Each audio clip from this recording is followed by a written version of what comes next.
The craft itself was, I assume it was metal. It was cold to the touch. That's why I say it was metal. But it was a brushed aluminum, actually just an unfinished stainless steel, not shiny finish to it. Had no seams. It was as if it was injection molded from one giant die. I was completely amazed. I can't really reflect on how it made me feel, but that was exciting. When you're on the outside, you know, you pretty much think, you know, how could they keep something like this secret? It's a crime against science, it's a crime against the people and all that, but, you know, your feelings change once you're privy to the information. Once I was inside, I mean, there was kind of a bit of selfishness, you know, it's, well, I know about it now, this is great, you know, we should keep it secret just so we all know about it, and, you know, that really does go through your mind, though after a while it wears off, but, you know, you felt privileged to be privy to the information. How would you define gravity? Could you describe in layman's terms its basic principles for us? Gravity is something difficult to explain because it's something that we essentially don't understand. It's just something that we can observe. Not much is really known about gravity. There are many theories about it, but they are just mainly theories. There's theories of gravitons, which allege that these are these subatomic particles that act like an attractive force like gravity that exchange between two pieces of matter. There's also a theory that gravity is a form of wave, an electromagnetic wave. But basically, gravity is a force. It's the attraction, well, it's the inherent property of matter to have gravity, a mutual attraction for each other. And it's basically all that we really know. Modern science, current science right now, identifies one gravity. It's one force in nature. Apparently, through research at S4 or information gained from one of the crafts they were researching there, it appears that there are two different forms of gravity. One form works on an atomic scale, on subatomic particles, holding pieces of matter, holding atoms themselves together. Another works on a larger scale, the scale we're most familiar with, holding planets in orbit, holding ourselves to the ground, things of that sort. Because it produces a gravitational field, I wouldn't say the craft is invisible during the day. However, if you're under the craft, because of the way the gravity is being used, gravity bends time and space, and it bends light. If you are looking underneath the craft or from certain vantage points, you will actually see what's above the craft. It's really a trick of the way light bends under the influence of gravity. For instance, we can see stars that are behind the sun, that are blocked from our view by the sun. The reason we can see them is because the sun is a tremendous gravitational field and it's bending the light around it where we can see the star. Space-time and gravity are all essentially interrelated. They all act on one another. Gravity bends space. Gravity also distorts time. When you vary one, you essentially vary the other two. As an example, if you have a massive body, say a planet or something that's making a lot of gravity, producing a lot of gravitational waves, if you will, it distorts space. It bends space to it. It also slows down time. These things aren't theories. We know them to be true. We cannot artificially create this because we can't create gravity. But this is how they're all interrelated. How are vast distances of space traveled by amplifying a gravitational field? Well, because space-time and gravity are all interrelated, if you could produce gravity artificially, an extremely intense field of gravity, what you could do is actually distort the distance between two objects and make it shorter. Not just distorting the distance, but now you're also decreasing the time, the actual time between the two places. So you're not traveling in a linear mode like flying a spacecraft from point A to point B. You've actually modified the time and the space that you travel in. So you're now traversing a huge amount of distance with little time, and actually with traveling little distance. As crazy as it seems, that's what's going on. What are some of the inherent problems with traveling at the speed of light?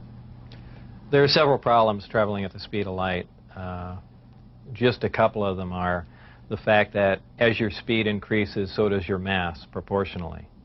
In other words, the more energy you put in to go faster begins to slow you down by the fact that it's converted into mass.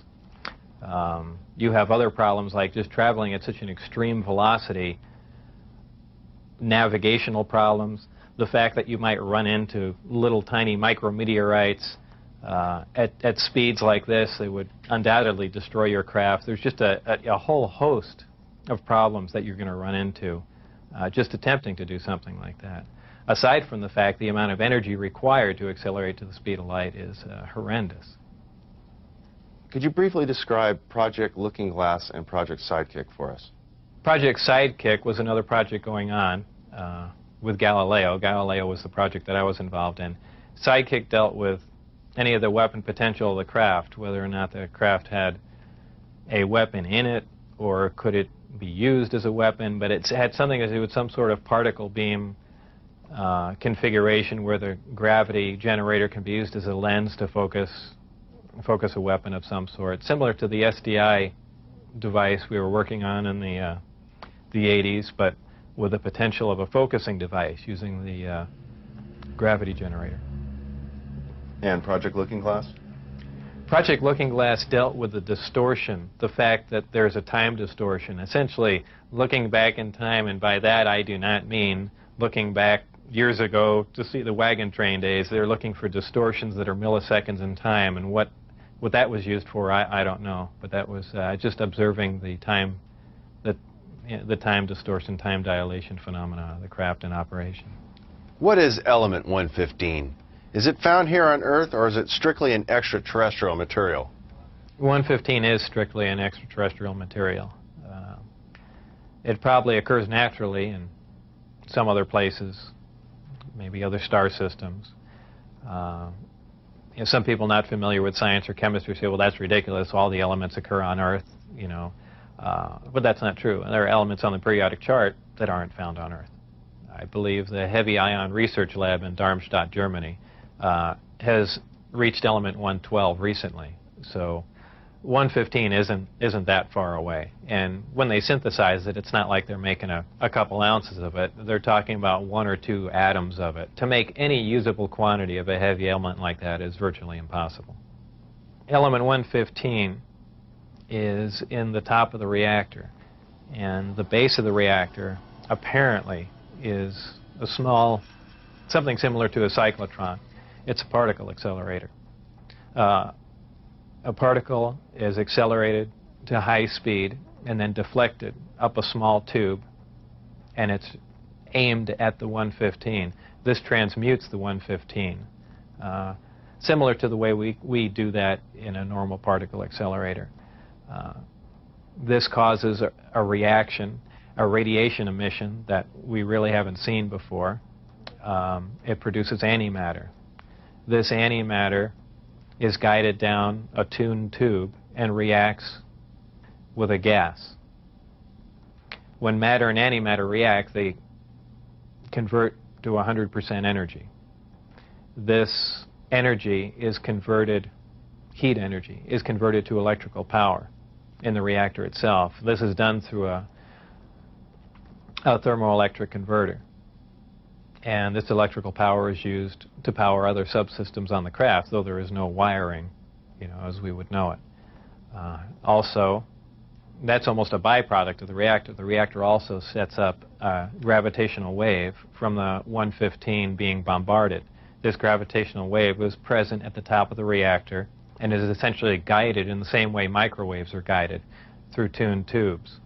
And this goes to their amplifying cavities and through the projectors that are in the bottom of the craft.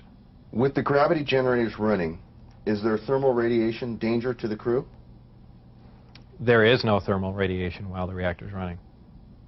The thermionic generator is 100% efficient, which is in violation of the first law of thermodynamics. But in fact, it works. Element 115 is stable. And for those familiar with chemistry, we know that elements with higher atomic numbers have shorter and shorter half-lives.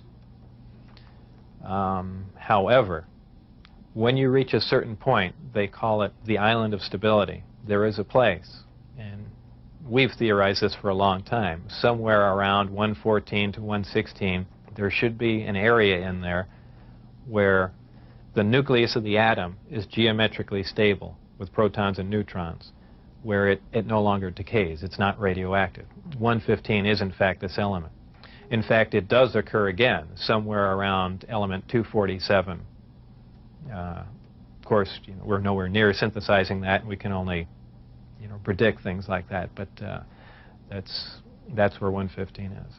Did they, the aliens, give us element 115 in large quantities? Whether or not it was given to us, I can't answer that question. However, I was told that we have 500 pounds by one of my co-workers.